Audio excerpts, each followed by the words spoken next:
Ang iba sa ating pinakamamahal na Panginoong Jesucristo. Apo'y nagpabot ng dobling paggalang sa ating pong beloved Abol Evangelist Will de Almeida, the end-time prophet of our loving God, into the whole Almeida family. At patuloy po ang ating pag-alala, hindi po natin malimutan, mga turo, mga alaala, ating beloved Arabostan Pastor, our beloved Mama Dear,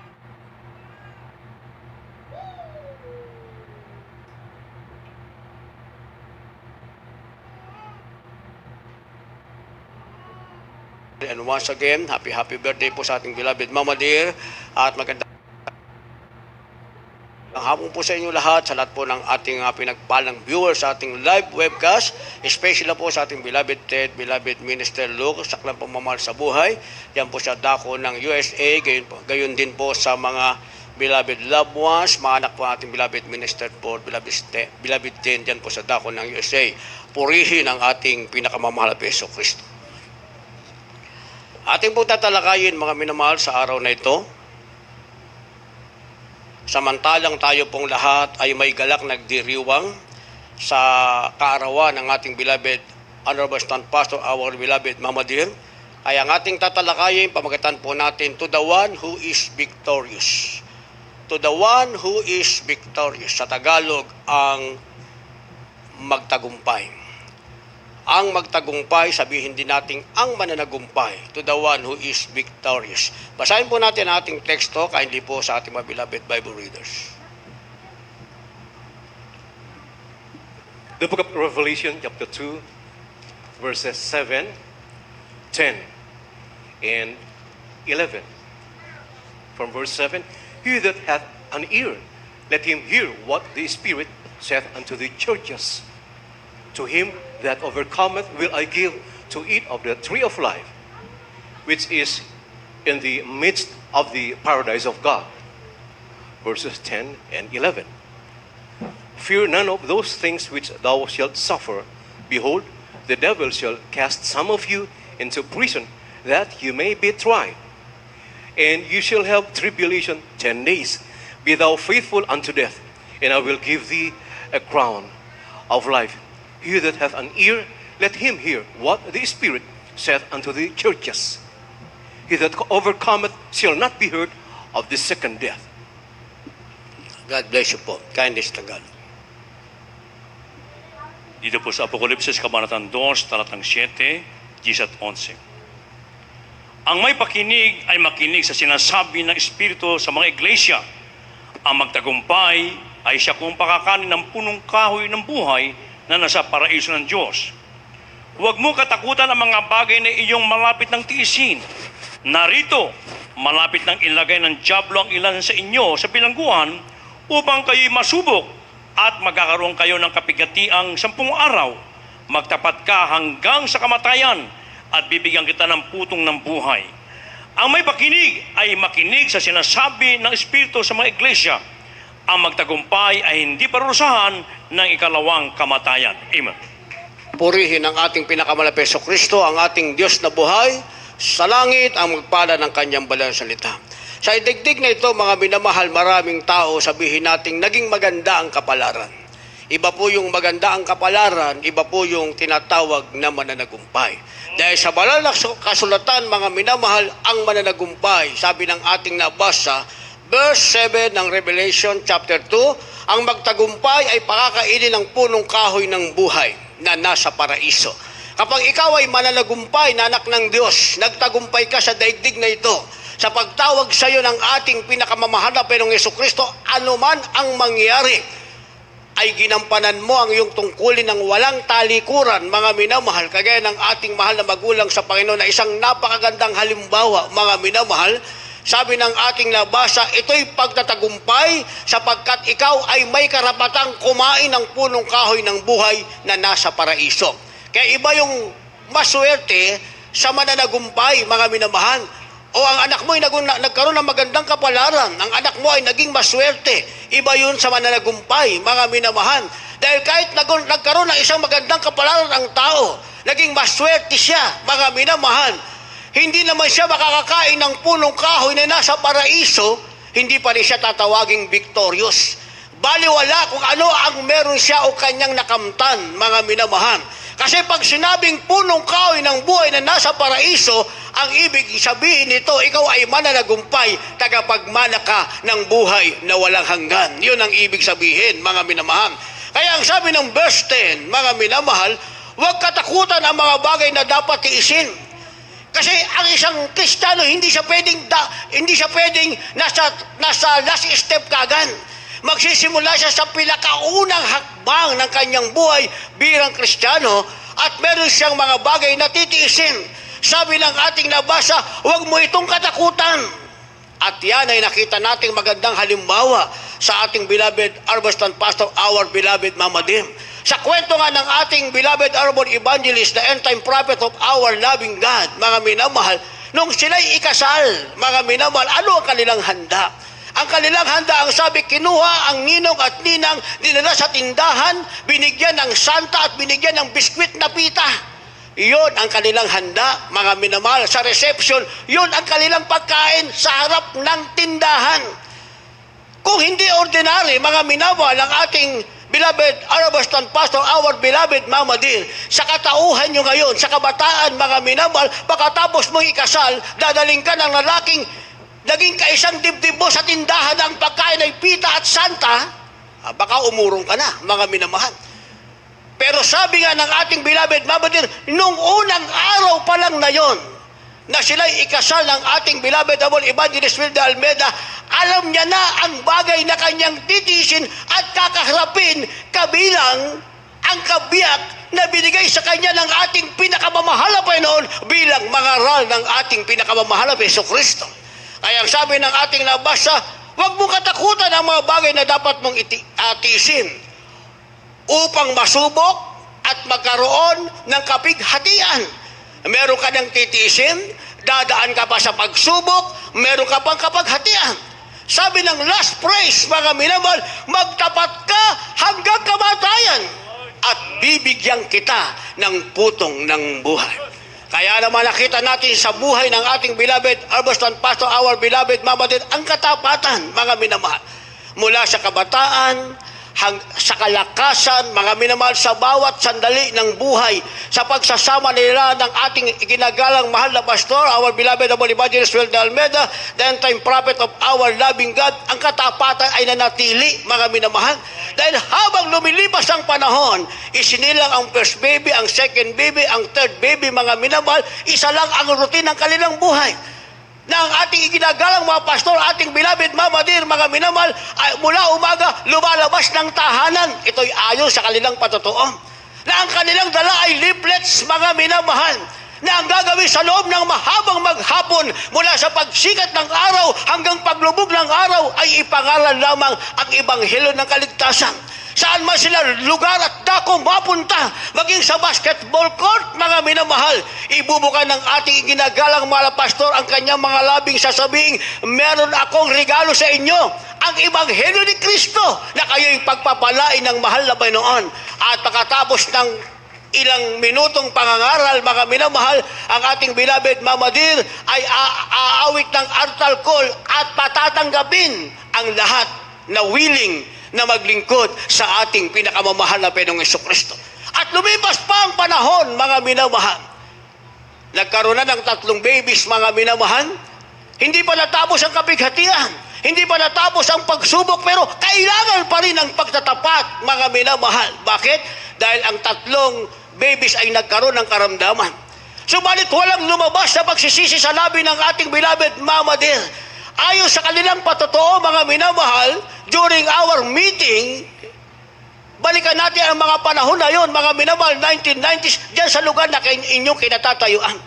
Yung atin ngayon, mga minamahal, na control area, yan po ang lugar ng ating beloved parents and the Lord and the beloved children. Yang kinauupuan nyo, yan ang aming pwesto.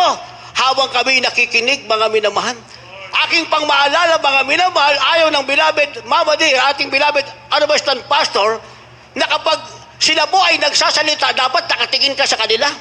Hindi ka pwedeng nakayuko, mga minamahal.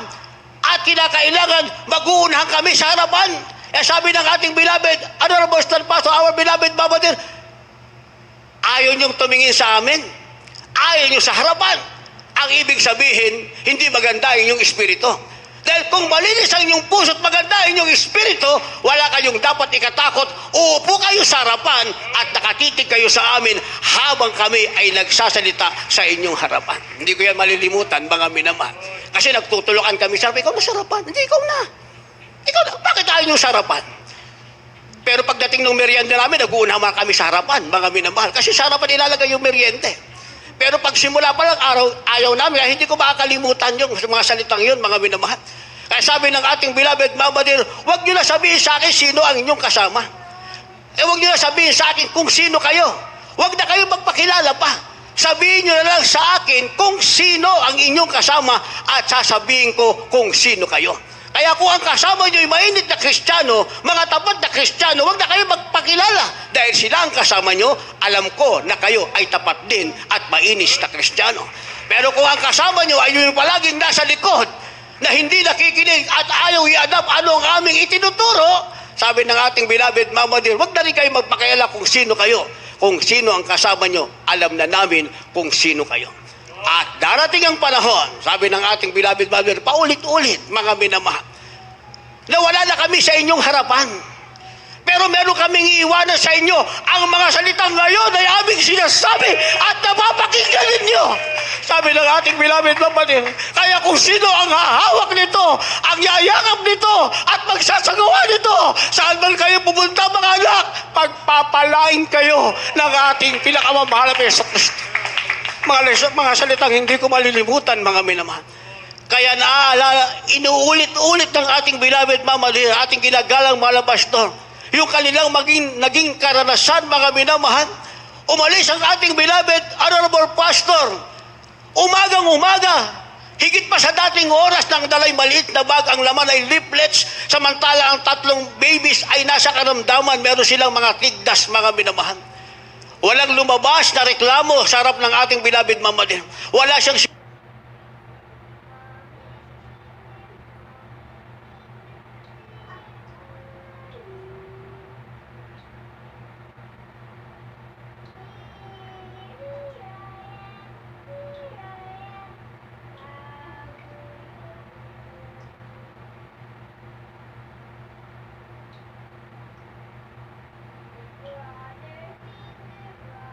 sinabing, sweetheart, saan ka pupunta? Tingnan mo yung mga anak, wala siyang sinabi, mga minamahal. Nangaral ang ating iginagalang mahal pastor na sinasabing, ang Diyos ay makapangyarihan, ang Diyos ay nagpapagaling.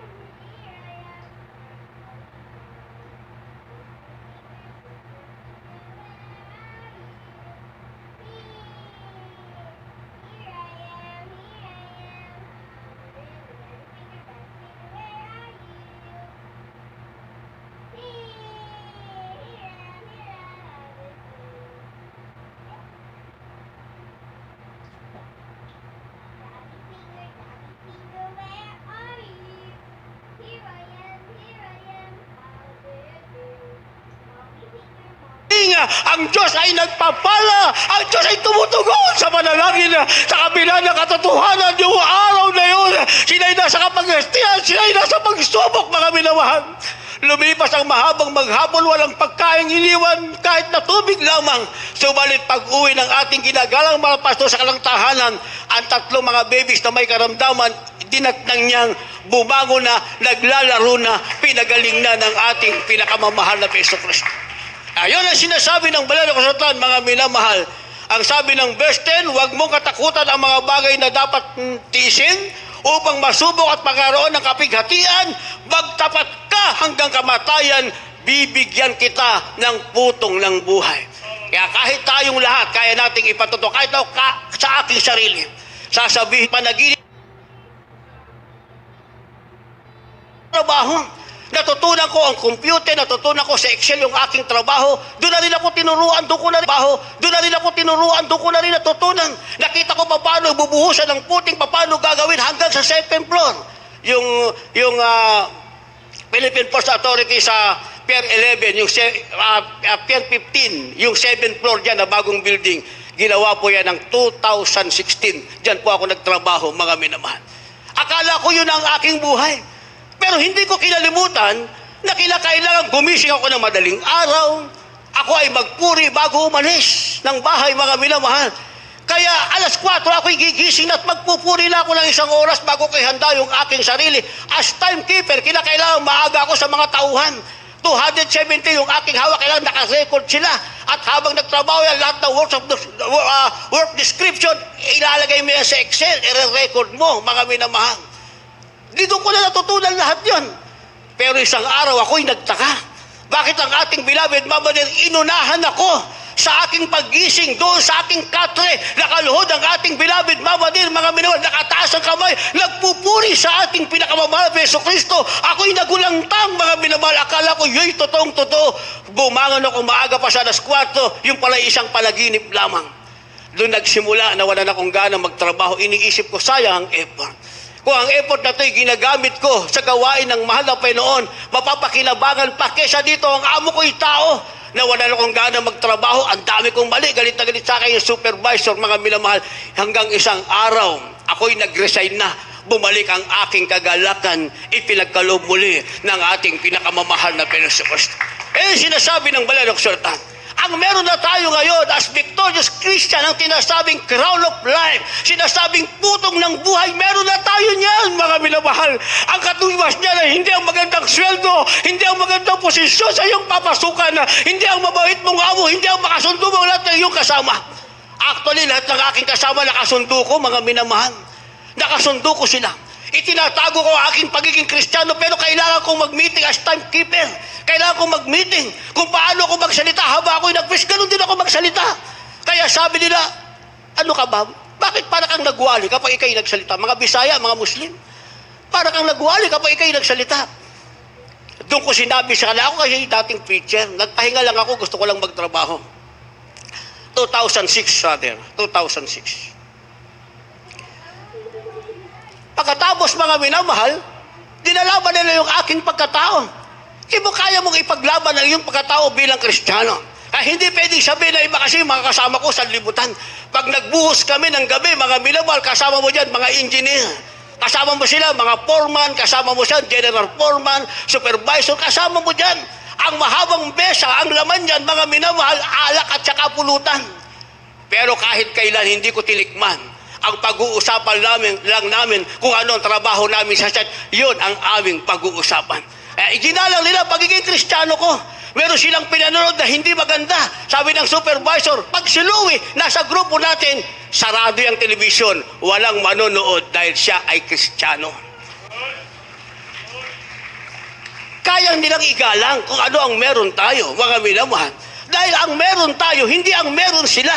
Ang meron, ang victorious Christian, ang sinasabing crown of life, pagkatapos mong magtiis, pagkatapos ng pagsubok, nasa iyo ang sinasabing putong ng buhay na ang pwedeng magkaloob lamang ay walang ibang ating pinakamamahal na Jesucristo.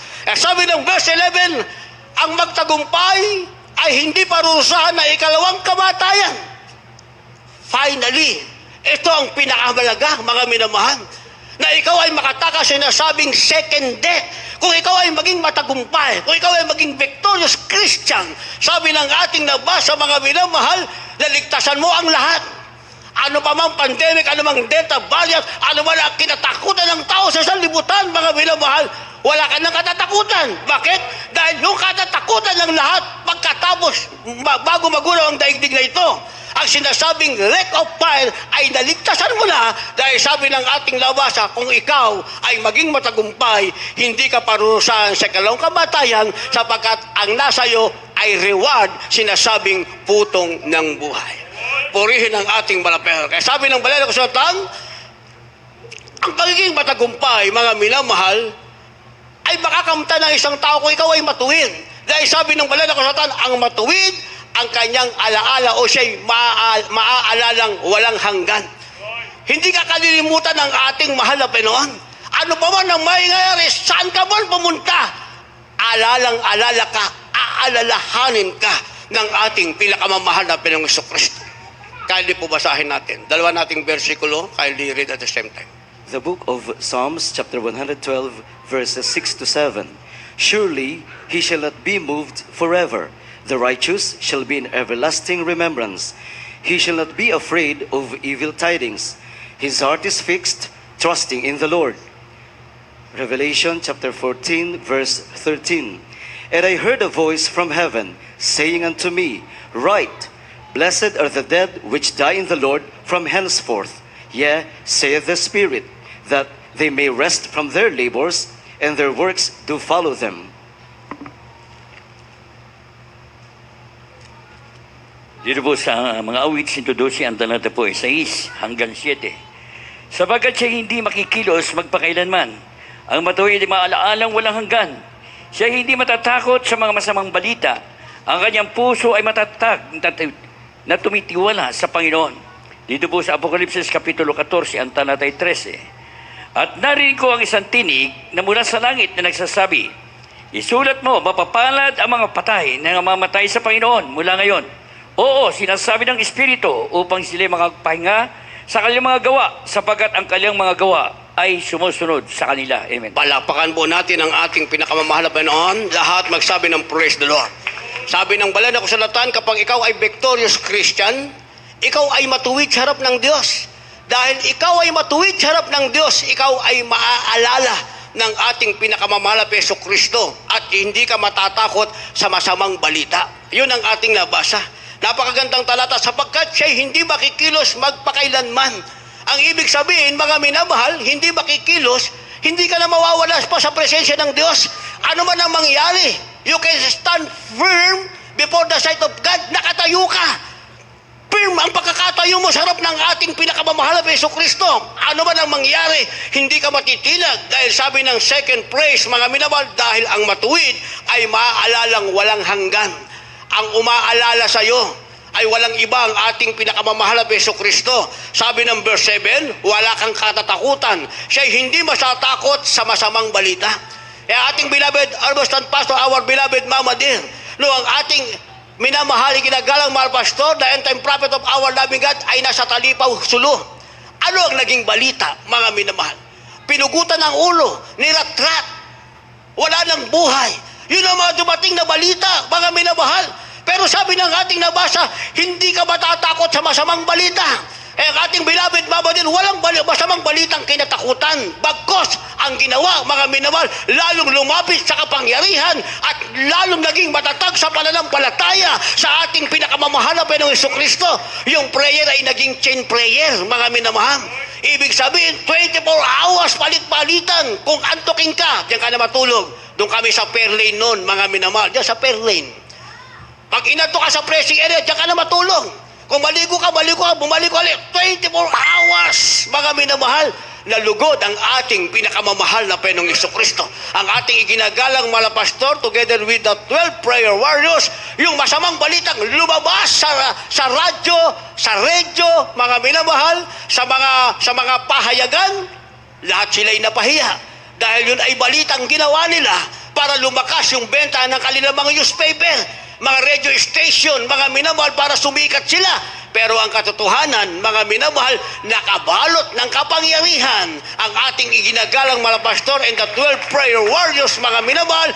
13 silang pumunta roon, binalik intact, walang nasugatan, nasa kapangyarihan ng ating pinakamamahal na Hesus Kristo, dahil ang ating beloved Mama Dear kailanman ay hindi natakot sa masamang balita.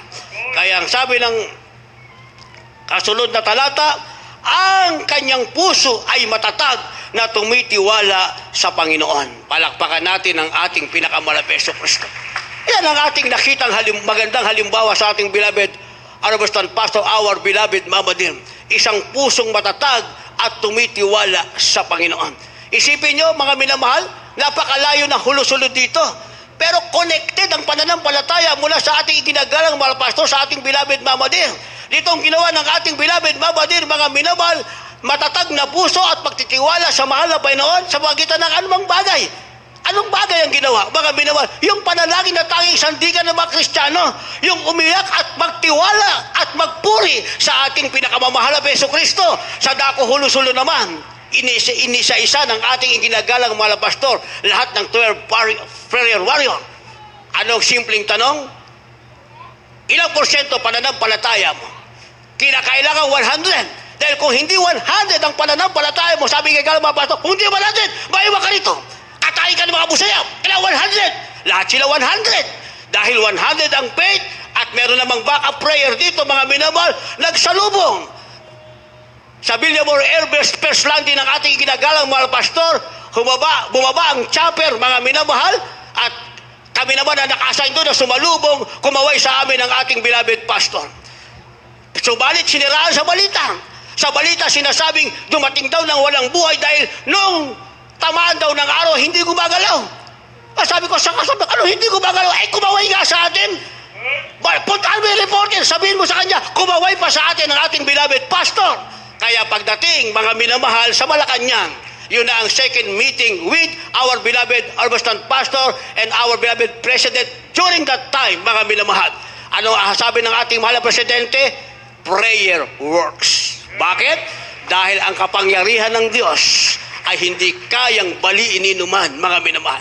Pag ang kapangyarihan ng mahal na ng kumilos, mga minamahal, kahit anong kalagayan mo, mga minamahal, kahit anong pagkalagayan mo, hindi ka magtatagumpay sa kapangyarihan ng ating pinakamamahal na Hesus Kristo. Kaya sabi ng banal na kasulatan, mga minamahal, sa ating supporting verse, Revelation chapter 14, verse 15, ang kanilang magawa ay sumusunod sa kanila. Yung pala mga righteous man, mga minamahal, na ang kanilang alaala ay mananatili sa ating mahal pero kailanman ay hindi malilimutan kung anong kanilang ginawa, sumusunod sa kanila. Ang ibig sabihin, hindi nasasayang. Ito ay nagiging mabunga, mga minamahal, at aanihin ang bunga. Ano ngayon ang inaning bunga ng ating mahal na magulang sa Panginoon? Nabantog. Hindi lamang sa Pilipinas, mga minamahal. Hindi lamang sa isang bansa, all over the world. Nabantog, mga minamahal, na sa Pilipinas ay may tunay na true man of God sa katauhan ng ating beloved Honorable Evangelist Well de Almeida, the end-time prophet of our loving God, and our beloved stand pastor, Rina si Almeida, our beloved Mama Dear. Kaya yan, latest lang, mga minamahal.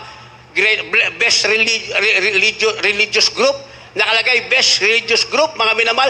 Number 1, nakita nyo ba? Number 1, nakalagay, Jesus Miracle Save International Ministry.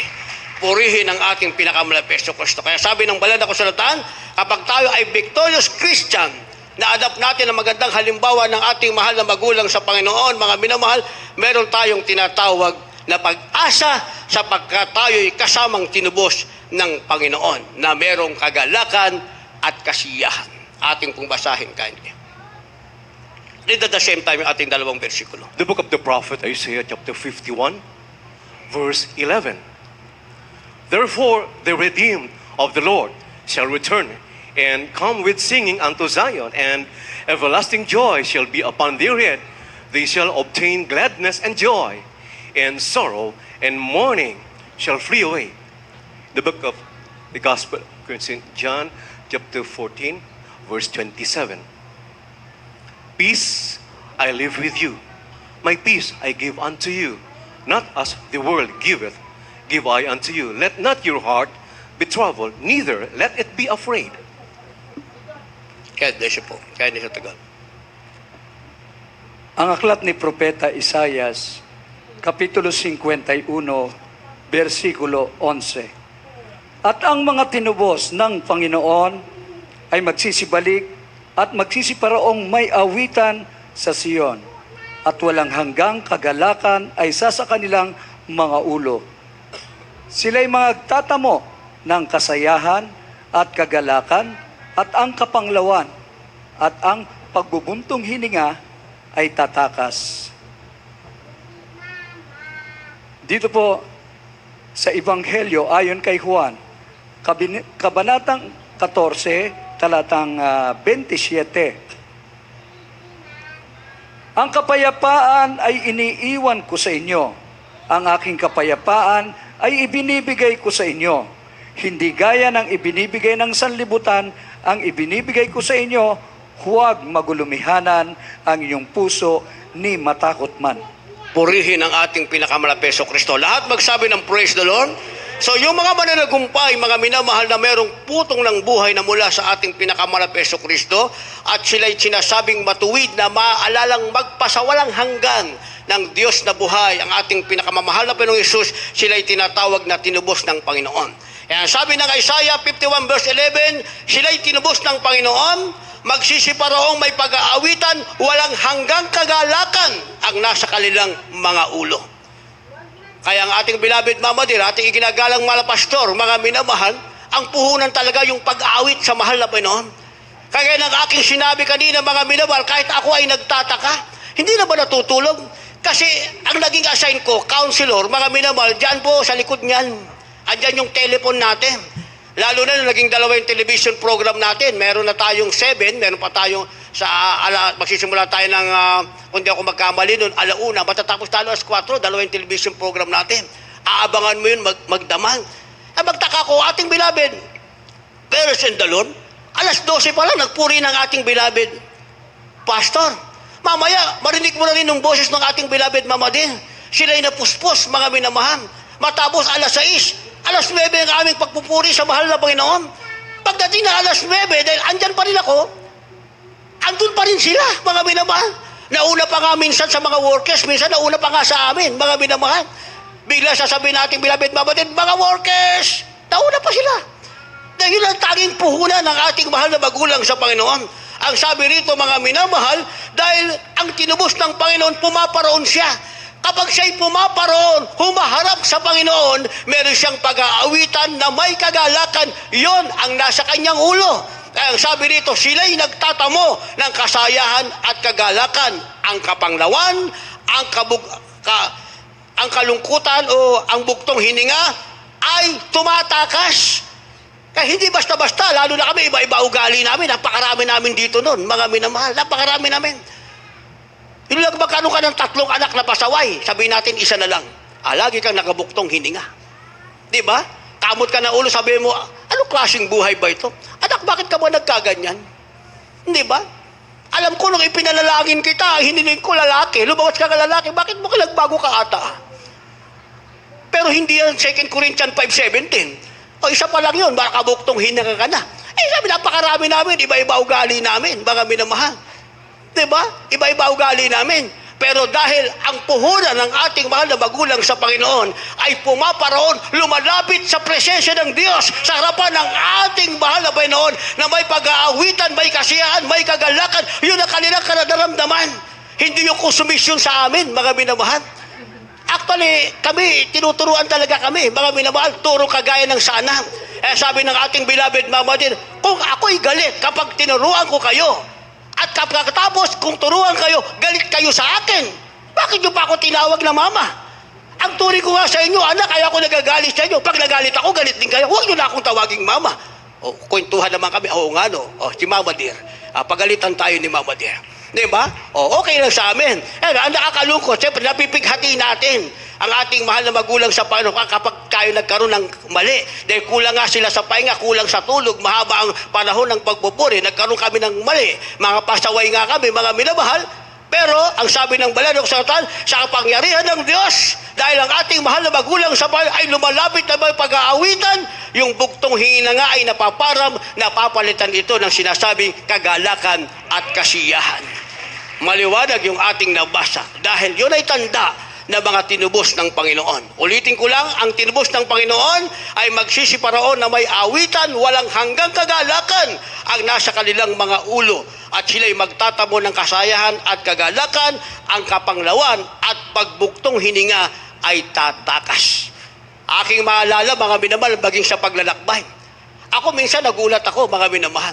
Kasi dati meron mga song leader, ating beloved Kuya Herms, song leader yan, mga minamahal.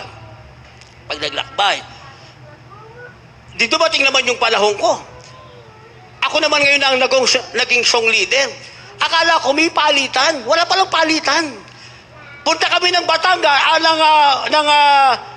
Bataan, mga minamahal. Sabi ni Mama Dear, Brother Louie, start na. Kaya kailangan marunong kang umawit, marami kang awit. Ako talaga gusto kong maging mangawit. Actually, hindi naman preacher ang aking pangarap, mga minamahal. Ang aking pangarap ay maging finest choir. Yun ang pangarap ko eh. Gusto ko talaga maging finest choir eh. Kaya dumadaan din kami sa audition. Meron din kami audition dito. Lahat ng gaganapan mo, testimony leader, mag-audition ka. Lahat meron kami audition. Nag-audition kami lahat. Siguro mga nasa kulang-kulang 40 kami. Lahat kami mga baguhan noong 1991. Siguro nauna lang akong dumating sa kanila. Tapos nagdatingan na lahat. Mga minama, umabot din kami ng 40 noon. The priority, ang worker, na maging finest choir. Sabi ko, ito, matagal ko nang hinihintay. Bahala pa yun noon. Isang taon ako, gusto ko talaga maging finest. Ko bakit gusto ko maging finest choir? Para gusto ko umawit sa mahal na pen. Ang problema, yung awit ang may ayaw sa akin, mga minamahal. Kaya nung kami mag-audition, alam nyo nangyari, hindi pa sasabihin ng ating beloved Mama Dear kung sino ang pumasa. Sa susunod na meeting pa yon. Kaya hindi pumasa kaya ako. Pero ang alam ko, mga minamahal, nung ako yung umawit, bumagsak yung mic. Kaya sabi natin, beloved Minister Poch, kung naalala niya, kasi ang inawit ko noon, ikaw ang may likha, ikaw ang may likha. Sabi natin, beloved Poch, si Kuya Louie ang ikaw ang sumira. Sabi ko, baka nasira ko yung kanta. Pero, may pin pa rin ako. Gusto ko talaga maging finest choir eh. Next meeting, eto na ang mga pumasa sa audition. Lahat kayo, pasado, tuwa ako. Maliban kay Brother Louie, mag-40 days ka muna. Pero ako lang ang bumagsak. Grabe ang lungkot ko, pero hindi na kapalaran para sa akin. Balik ako sa kitchen. Doon na naman ako sa kitchen, cook at saka dishwasher, mga minamahal. Pero wala problema, hindi ba? Kasi nung ako'y mapunta dito sa pastoral house na ito, para ako nagkaroon ng bagong mundo. Grabe ang gala ko, sayang-saya ako, mga minamahal. Sa pagpasok ko rito. Dahil isipin mo, isinilang ka, lumaki ka sa squatter, lumaki ka sa palengke, nag-aral ka, nagkaroon ka ng karamdaman, wala kang kapayapaan. Sa labas, puro away, mga minamahal. Kinakailangan, bipangil ka rin para hindi ka makagat ng kaaway mo. Pagpunta ka rito, grabe ang aking saya.